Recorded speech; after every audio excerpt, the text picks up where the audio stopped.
नृत्य असुर कहिले देवर्षि शुण आमको ताहा तो दुर्लभ जान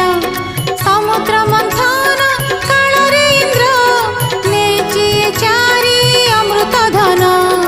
इंद्र करुचि जहाकु भोग तुमे की नुह ताहि की जोग्य पठाओ दूत चिताऊ लेखि इंद्र ठुआणी करिब भोग ऋषिंक मुहरु शुणिए कथा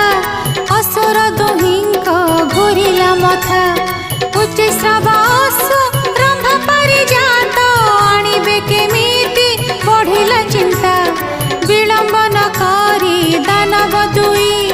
चिटाऊ लेखिले इंद्रंक पाई